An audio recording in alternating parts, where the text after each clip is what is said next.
Hola, mi nombre es Luis Sewanes y les voy a hablar sobre la obra Fantasmas y Aparecidos en Edad Media de Claude Couto. ¿Sí? Bueno, para empezar, la creencia en el alter ego, pues esto que en latín significa el otro yo, que es un segundo yo, valga la redundancia, que se cree que es distinto de la personalidad normal u original de una persona. Es decir, que es el doble del individuo, pues basada en este concepto del alma múltiple, pues el alma múltiple se creían que las personas tenían más de un alma, ¿sí? Y esto se encontraba muy difundida entre los pueblos chamanistas y estaba muy viva en la Europa medieval, ¿sí? Donde dio lugar a innumerables relatos de fantasmas y aparecidos. Este señor, Claude Couto, quien es un medievalista francés, experto conocedor de la cultura medieval, investiga las diversas manifestaciones de estas creencias en el medievo europeo.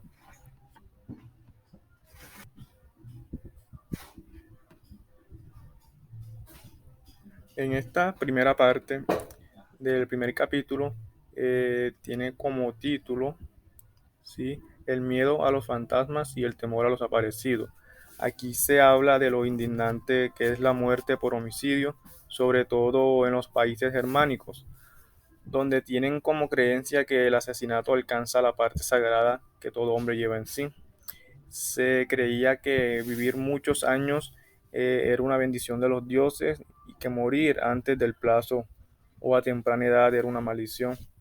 Pues aquí también que dicen que la creencia en los aparecidos y fantasmas tienen dos raíces. Una es el miedo a los difuntos y la estupefacción, que es ese asombro exagerado, ¿sí?, que produce toda muerte anormal. Pues lo dicho se apoya en la influencia de las instituciones y la religión de Roma que tuvieron en la Edad Media. Pues se puede decir que Roma dejó herencia, dejó tradición que fue transmitida por los fundadores de la Edad Media. Aquí juega un papel muy importante la iglesia, ya que gracias a la influencia de los padres de la época, que contribuyeron también a difundir las supersticiones de los romanos no paganos. ¿Quién eran los romanos no paganos? Pues eran aquellas personas que pertenecían a religiones ya sean como el cristianismo o el judaísmo. Bueno, en esta parte, el ejemplo de Roma, aquí se dice que en Roma el muerto era considerado impuro y peligroso, que por lo tanto había que congraciarse con él, como así, o sea, que había que agradarle al difunto, si no este iba a causar daño. Estos daños podrían ser epidemias, locuras, eran causantes de posesiones, incluso de esterilidad en las mujeres. Pues también que si al difunto no se le hacían los ritos propicios, esas ceremonias rituales que según sus creencias, pues este tomaría venganza. También se dice que el alma, sí, se decía que el alma no abandonaba de inmediato el cuerpo que lo habita, sino que primero habían que llevar a cabo unos ritos funerarios muy complejos. Tenían que haberse terminado el tiempo de duelo, habían que haberse celebrado un sacrificio en el noveno día junto a la tumba. Y si el difunto era casado, la viuda no podía volverse a casar antes que se terminara el tiempo de duelo. Y se decía que si no se respetaban sus derechos, el difunto regresaba a causarle trastorno a los vivos, como ya lo dije anteriormente. ¿Sí? Bueno, aquí nos muestra un interrogante.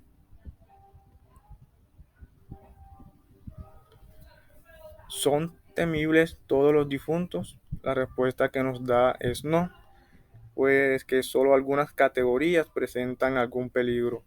Estos son los llamados malmuertos, ¿sí? En este grupo están las personas que han padecido una muerte violenta, también los que han sido asesinados, los que han sido ajusticiados, los suicidas, pero de este grupo están excluidos los soldados que murieron en combate, también los muertos prematuros. Estos fueron los que fallecieron antes del día fijado por el destino. También los difuntos que han quedado sin sepultura. Un ejemplo podrían ser los ahogados, ¿sí? Bueno, también los que no han sido llorados forman parte de los aparecidos y fantasmas, pues porque todo individuo que haya recibido la sepultura, que no haya recibido la sepultura ritual, una ceremonia y haya sido enterrado puede llegar a ser un aparecido, como decimos, un alma en pena. ¿Sí?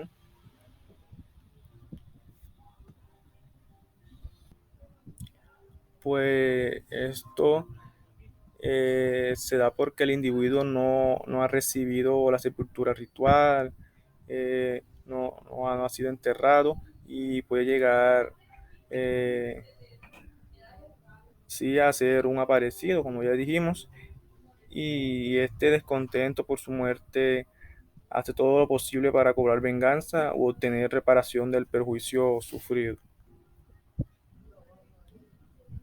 En esta parte, Germina, datos arqueológicos, nos dicen que en Germina las primeras huellas de entierro se encontraron en el periodo de transición entre el Paleolítico y el Neolítico, ¿sí? Esto fue el nombre que se le dio a las etapas de la prehistoria. Pues para aclarar un poco más, el Paleolítico se caracteriza por ser una sociedad nómada que vivía de la caza y vivía de la recolección, mientras que el Neolítico era una sociedad que se caracterizaba por ser un poco sedentaria, por decirlo así, ya que vivían de la agricultura y de la ganadería. Bueno, en estos periodos donde se descubrieron, fueron donde se descubrieron esqueletos mutilados, descubrieron cráneos rotos en varios pedazos, se descubrieron esqueletos con el cráneo ubicado a la altura de la pelvis, ¿sí? También en otras sepulturas germánicas se encontró muertos replegados, o sea, con las rodillas y los brazos apretados contra el pecho, lo que hacía pensar que los habían atado. Esto era usado por otras civilizaciones primitivas que buscaban impedir que los fallecidos abandonaran la tumba.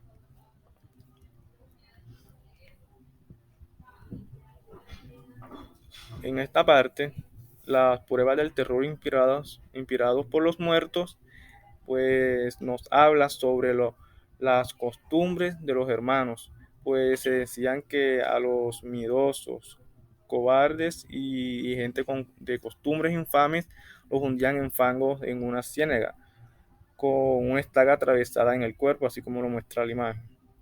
También se creían que decapitar el cadáver de un enemigo era una costumbre.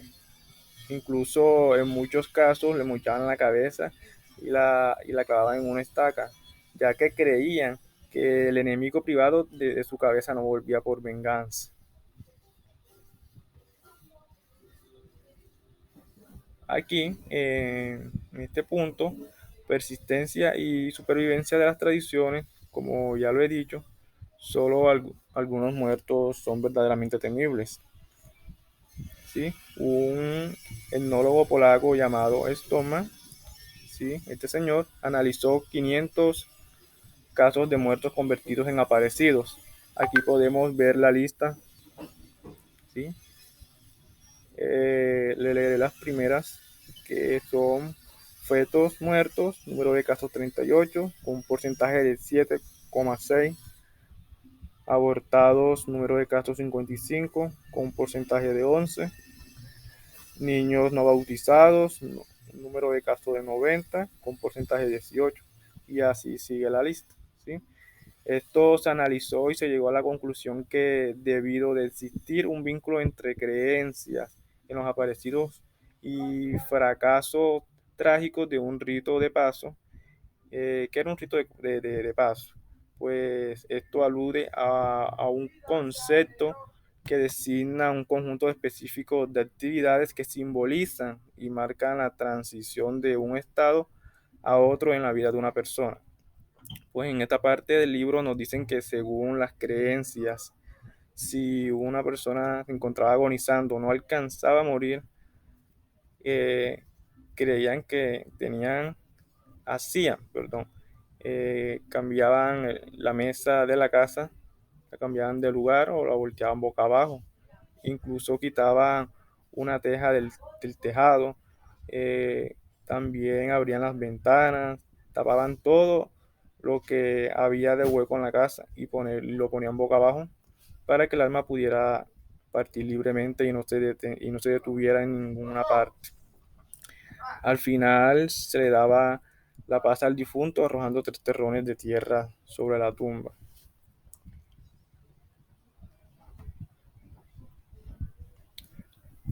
En esta parte, como segundo capítulo, trata sobre los ritos funerarios, sobre los lavados funerarios y levantamiento de cadáver.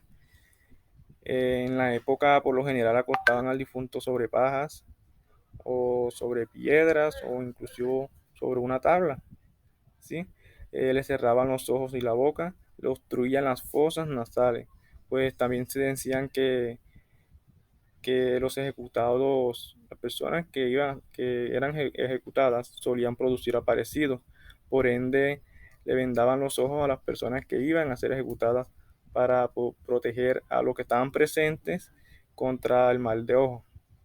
Aunque no se profundiza mucho acerca del lavado y levantamiento de cadáveres, se dice que cortar las uñas y obstruir todos los agujeros que tiene el muerto hacía parte de... En esta parte de vela velatorio, nos dice que antes de llegar a la tumba se velaba al muerto. Esto se hacía con cantos y danzas, pero hacia el año 1000 se prohíbe todo esto, porque fue considerado que eran cantos diabólicos, así como los juegos y los saltos en presencia del muerto, porque según eran costumbres paganas, ¿sí? De la casa a la sepultura. De igual forma, acá nos dicen que en tiempos remotos el cadáver no seguía un camino específico para llegar a la tumba, pero por el cristianismo y la generalización de los entierros en tierras cristianas, el camino hacia la tumba lo nominaban como el camino a la muerte. Incluso en algunas regiones lo llamaban el camino de Hiel. Este nombre, según la mitología nórdica, significa reino de los mal muertos.